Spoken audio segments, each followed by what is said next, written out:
ద్రౌపది మాటలు విని అర్జునుడు ధర్మరాజు మీద గౌరవంతో ఇలా అన్నాడు, దండం ప్రజలను శాసిస్తుంది, దండమే పూర్ణ రక్షణ ఇస్తుంది, దండం నిద్రించిన వారి పట్ల కూడా మేల్కొని ఉంటుంది, దండమే ధర్మం అని పండితులు తెలుసు, పండితులకందరికీ. రాజా, దండం ధర్మాన్ని రక్షిస్తుంది, అలాగే సంపదను రక్షిస్తుంది, దండం కామాన్ని రక్షిస్తుంది. అందుచేత త్రివర్గం అంటే దండమే. ధర్మం, అర్థం, కామం ఈ మూడింటిని కూడా త్రివర్గం అంటారు. దండేన రక్షతే ధాన్యం, దండేన రక్షతే ధాన్యం, ధనం దండేన రక్షతే, ధనం దండేన రక్షతే. ఏవం విద్వానుపాదత్స్వ, ఏవం విద్వానుపాదత్స్వ, భావం పశ్యస్వ లౌకికం, భావం పశ్యస్వ లౌకికం. దండమే ధాన్యాన్ని రక్షిస్తుంది, ధనాన్ని రక్షిస్తుంది. అందుచేత విద్వాంసుడా దండం ధరించు, లోక వ్యవహారం పరిశీలించు. రాజదండ భయాదేకే, రాజదండ భయాదేకే, పాపాఘ పాపం న కుర్వతే, పాపాఘ పాపం న కుర్వతే. యమదండ భయాదేకే, యమదండ భయాదేకే, పరలోక భయాదపి, పరలోక భయాదపి, పరస్పర భయాదేకే, పరస్పర భయాదేకే, పాపాఘ పాపం న కుర్వతే, పాపాఘ పాపం న కుర్వతే. ఏవం సాంసిద్ధికే లోకే, ఏవం సాంసిద్ధికే లోకే, సర్వం దండే ప్రతిష్ఠితం, సర్వం దండే ప్రతిష్ఠితం. రాజదండ భయం వల్ల పాపం చేయడం లేదు, యమదండం భయం వల్ల కొందరు, పరలోక భయం వల్ల కొందరు, పరస్పర భయం వల్ల కొందరు పాపం చేయడం లేదు. ఆ భయం ఉంటేనే పాపానికి మనం పూనుకోం. ఒకరిని చూసి భయపడాల, వాళ్ళు ఏమనుకుంటారో ఈ పని చేస్తే అనే భయం ఉండాల. చుట్టూ కండ్లున్నాయని తెలియాలి అందరికీ, పంచభూతాలు చూస్తాయనాలా, అప్పుడే మనం తప్పు చేయం. ఇలా స్వభావ సిద్ధమైన లోకంలో అంతా దండంలోనే నిలిచింది. ఇవన్నీ దండాలే, ఈ పంచభూతాలంతా దండాలే. మనకు తప్పు చేస్తే వదలవవి, ఎట్లనో ఎప్పుడో పట్టుకుంటాయి. దండం భయంతోనే కొంతమంది ఒకరినొకరు పిక్కు తినటం లేదు. అందుకని ఆ దండం భయంతో, దండమే రక్షింపకపోతే ప్రజలంతా గాఢాంధకారంలో మునిగిపోతారు. లొంగని వారిని లొంగ తీసుకుంటుంది, దుష్టులను దండిస్తుంది, దమనము దండనము చేస్తుంది. కనుకనే దానిని దండం అంటారని పండితులు అంటారు. రాజా, మానవులు మత్తెక్కి ప్రవర్తించకుండాను వాళ్ళ సంపదలను రక్షించడం కోసం కూడా దండం అనే పేరుతో లోకంలో మర్యాద ఏర్పాటు చేయబడింది తెలుసా. నల్లని శరీరము, ఎర్రని కళ్ళు, సంసిద్ధత గల దండ పురుషుడు తిరిగే చోటే నాయకుడు అపరాధులపై దృష్టి సారిస్తే ప్రజలు ఎన్నడూ ప్రమాదపడరు. బ్రహ్మచారి, గృహస్థుడు, వానప్రస్థుడు, సన్యాసి వీరంతా దండభయంతోనే సక్రమ మార్గంలో ప్రవర్తిస్తున్నారు. దండభయం లేని మానవుడు యజ్ఞం చెయ్యడు, దానం చెయ్యాలని కూడా భావించడు, దానం చెయ్యాలని కూడా అనుకోడట, ఒకరికొక ముద్ద పెట్టాలని కూడా అనుకోడట. అంతే, దయా దాక్షిణ్యం వాడికి ఏమీ లేదు, ఏమో ఉన్నాడంతే, బతుకుతున్నాడంతే. దండభయం లేని మానవుడు యజ్ఞం చేయడు. యజ్ఞం అంటే చెప్పాను కదా, చిన్న చిన్న యజ్ఞాలు. దానం చెయ్యాలని భావించడు, మాట మీద నిలబడు, మాట తప్పుతూనే ఉంటాడు. నేను అనలేదే, నాకు తెలియదే, నేను చూడలేదే, ఆ మాట అంటారు. నాకు తెలియదే, ఆ జాడానే లేదే, నేను ఆ మాటననే, ఎవరి ప్రమాణం చేస్తా, అన్ని ప్రమాణాలు చేస్తాడు. అంత చచ్చిపోతే వీడికం పట్టింది. తల్లి ప్రమాణం చేస్తాడు, నాన్న ప్రమాణం చేస్తాడు, పిల్లల ప్రమాణం చేస్తాడు, తన ప్రమాణం. వాడికి అక్కడ లెక్క ఉందా ప్రమాణం అనేది? ఆ ఒట్టు అనేది లెక్క ఉంటుందా? మానవుడు కష్టమైన పని చేయకుండా, బెస్తవానిలాగా ఇతరులను చంపకోకుండా మహాసంపదలను ఎవడూ పొందలేడు కదా. శత్రువును హింసించని వాడికి కీర్తి లేదు, ధనం లేదు, ప్రజలు లేరు. వృత్రాసురుని సంహరించడం చేతనే ఇంద్రుడు మహేంద్రుడయ్యాడు. దండంతో కొట్టే దేవతలనే లోకం బాగా పూజిస్తుంది.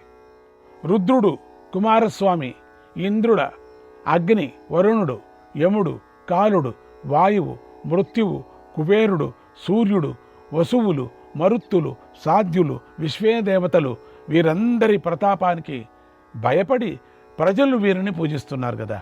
అంతేగాని బ్రహ్మను కానీ, ద్వాదశ ఆదిత్యులు కానీ, ధాతను కానీ, పూషను కానీ ఎన్నడూ పూజించరు కదా. ఎందుకంటే వాళ్ళంతా మెత్తటి వాళ్ళు, సర్వభూతాల పట్ల మధ్యస్థులైన శమధమాదులు కలవారిని ప్రశాంతులైన కొందరు అన్ని కర్మల్లోనూ పూజిస్తారు. అహింసతోనే జీవించేవాడు ఒక్కడైనా నాకు కనపడడు. జంతువులను తిని బ్రతుకుతున్నాయి కదా. చరాచరాత్మకమైన ఈ ప్రపంచమంతా ప్రాణానికి ఆహారం అవుతుంది. అన్ని తింటాడు, అన్ని ప్రాణులు తింటాడు. విధానం దైవ విహితం, విధానం దైవ విహితం, తత్ర విద్వాన్న ముహ్యతి, తత్ర విద్వాన్న ముహ్యతి.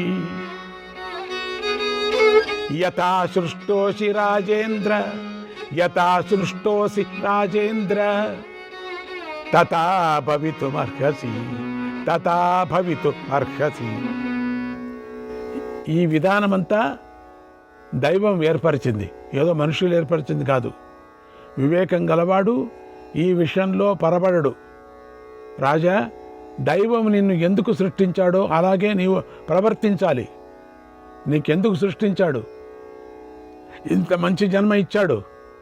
కోపము సంతోషము రెండూ విడిచి ఊరికే వెళ్ళిపోవటం కాదు ముఖ్యం. అడవికి పోయిన తపస్సులు కూడా ప్రాణులను వధించకుండా ప్రాణులను నిలుపుకోలేరు కదా. ప్రాణాలని అక్కడ కూడా కర్మ చేయాలి కదా. నీటిలో ఎన్నో ప్రాణులున్నాయి, భూమిలో పళ్ళలో ఎన్నో జీవులున్నాయి. వాటిని చంపని వాడు ఒక్కడైనా లేడు కదా. ప్రాణాలను నిలుపుకొనడం కంటే వేరేదేముంది? నేను ప్రాణిహింస చేయనంటున్నారు. ఎందుకు చేయరు? ఆకుకూరలో లేదా ప్రాణులు? అన్ని దాంట్లో ఉన్నాయి. చంపే వేరే విధంగా చంపి తింటున్నాం. నేను చస్తే బాగుండు, పెళితే బాగుండు అనే కొన్ని, నేను చావకూడదు నా పిల్లలు ఉన్నారని కొన్ని ఏడ్చడం, దాంట్లో చంపకూడదు. మనం బ్యా బ్యా బ్యా అనే దాంట్లో చంపకూడదు. ఎందుకంటే అవి విరోధంగా పోరాడతాయి ప్రాణానికి, దాంట్లో చంపకూడదు. ఇవి పోరాడవు, దీళ్ళని చంపవచ్చు అని ఒక ఋషులే మనకు చెప్పారు. ఇవి పోరాడవు కాబట్టి దీనిని తినవచ్చు మనం. మిగతా అన్ని ప్రాణులు పోరాడతాయి. ఒక దోమ కూడా పోరాడుతుంది. ఇట్లా దోమ పట్టి ఇట్లా అనే లోపల వెళ్ళిపోతుంది, పోరాడుతుంది. అది కొడతాడు ఇక అని, ఇది పోరాడుతుంది, ప్రాణానికి పోరాడుతుంది.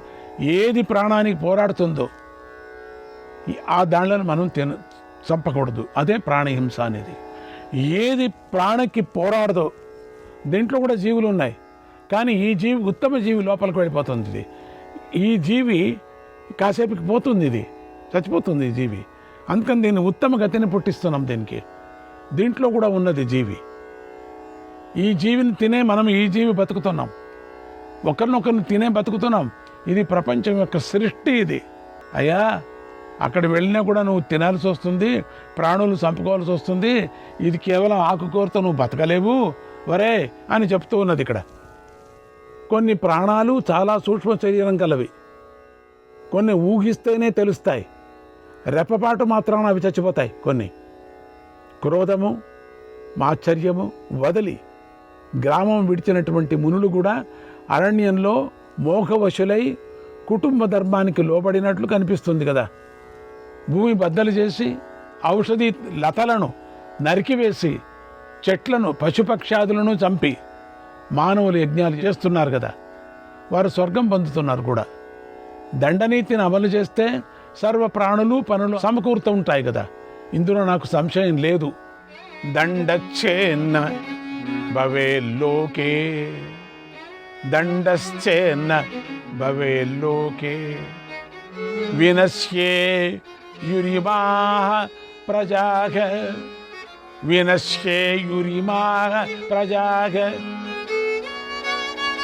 జలే మత్స్యానివ భక్ష్యం జలే మత్స్యానివ భక్ష్యం దుర్బలాన్ బలవత్తరః దుర్బలాన్ బలవత్తరః.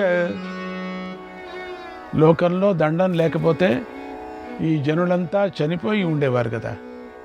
నీళ్లలో పెద్ద చేపలు చిన్న చేపలను చంపి తిన్నట్లుగా బలవంతులు బలహీనలను మృంగివేసేవారు.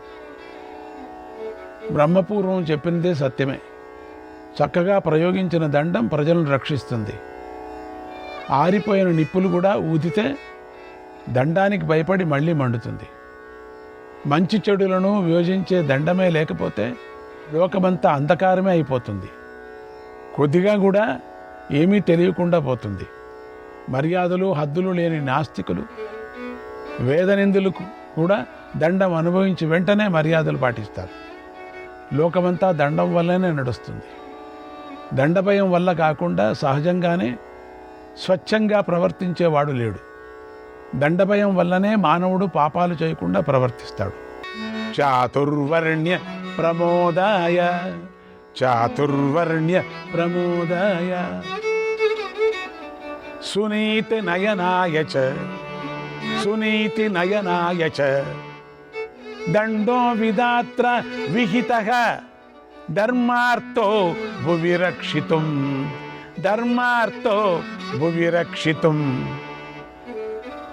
4 వర్ణాలు సంతోషించడానికి, చక్కని నీతిని తీసుకొని రావటానికి, భూమిపై ధర్మాన్ని అర్థాన్ని రక్షించడానికి బ్రహ్మ ఈ దండం ఏర్పాటు చేశాడు.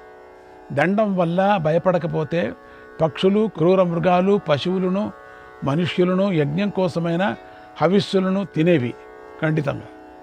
దండనీతి రక్షించకపోతే విద్యార్థి అధ్యయనం చెయ్యడు. దండమే రక్షింపబడకపోతే అంతటా లోపమే తాండవిస్తుంది. సర్వము నాశనం అవుతుంది. మర్యాదలు హద్దులు తెగిపోతాయి. ధర్మయుతమైనటువంటి మమకారం తెలియకుండా పోతుంది. దండమే లేకపోతే ఏళ్ల తరబడి సాగే సత్రయాగాలు, విధిపూర్వకమైనటువంటి దక్షిణాలు సాగవు. అందరూ భయం లేకుండా విచ్చలివిడిగా సంచరిస్తారు. ధర్మభయం ఉండాలా, ధర్మదండం. అందుకే గురువుల దగ్గర వచ్చేది మనం. ఏదైనా మనకు వ్యత్యాసమైనప్పుడు అదే చాలు మనకు.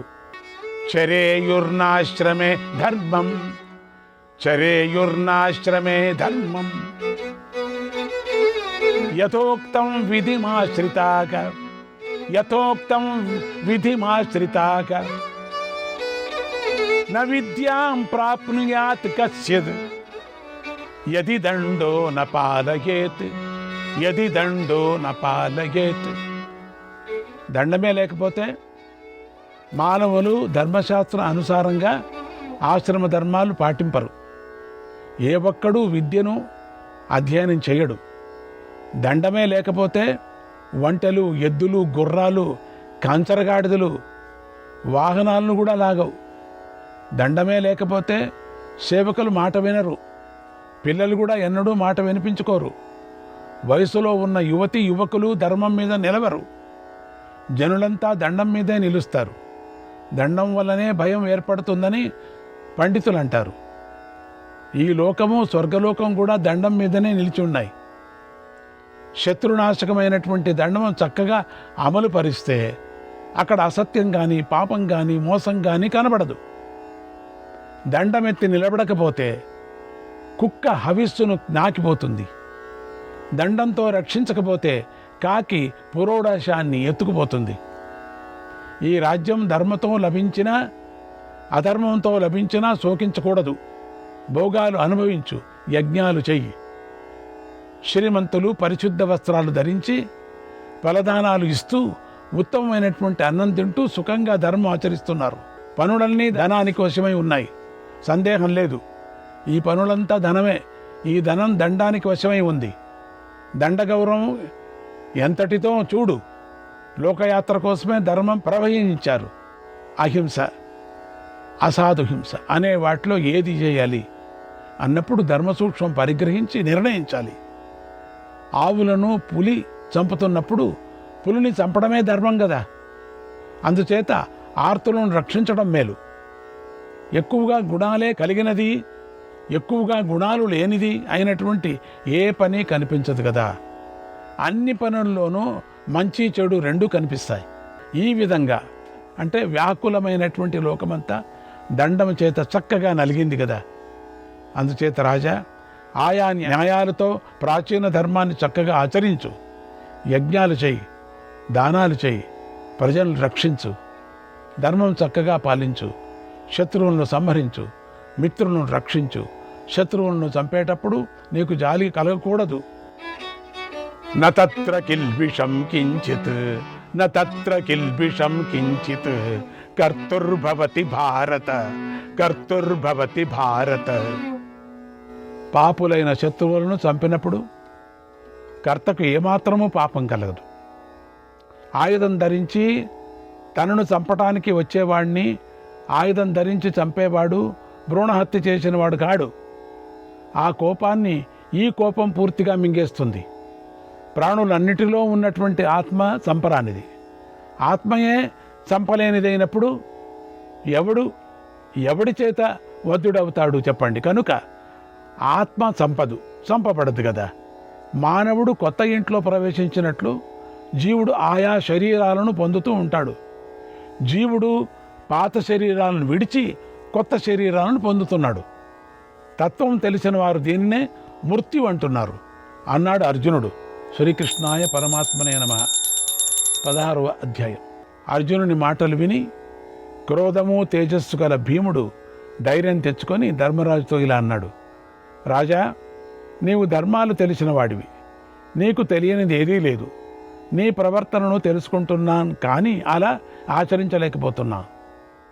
చెప్పకూడదు అని అనుకుంటున్నాను, కానీ దుఃఖం ఆపుకోలేక చెబుతున్నాను. అది నీవు తెలుసుకో రాజా. నీ మోహం చేత అంతా సందేహంలో పడింది. ఈ తనువులు మనసులు వ్యాకులపడి దుర్బలమయ్యాయి. నీవు లోకానికి రాజు, సర్వశాస్త్రాలు తెలిసిన వాడివి. దీనత్వంతో అల్పమానవుడిలాగా ఇలా ఎందుకు మోహం పొందుతున్నావు? పూర్వము కూడా ఇప్పుడు కూడా లోకం యొక్క మంచి మార్గము చెడు మార్గం కూడా నీకు తెలుసు. నీకు తెలియంది ఏదీ లేదు. ఇటువంటి వాడివే కాబట్టే రాజ్యం పాలించడానికి తగిన యుక్తిని చెబుతున్నాను. ఏకాగ్రతతో విను. వ్యాధి అనేది 2 విధాలుగా పుడుతుంది. ఒకటి శరీరానికి, మరొకటి మనస్సుకు సంబంధించినటువంటివి. అవి 2 ఒకదానితో ఒకటి సంబంధించే పుడుతున్నాయి. అవి ఎప్పటికీ విడివిడిగా పుట్టవు. వ్యాధి ఆది. శరీర రోగం ఏమవుతుంది? వ్యాధి అంటారు. మనోరోగం ఆది వ్యాధి అంటే ఇవే. శ్రీకృష్ణాయ పరమాత్మనే నమః.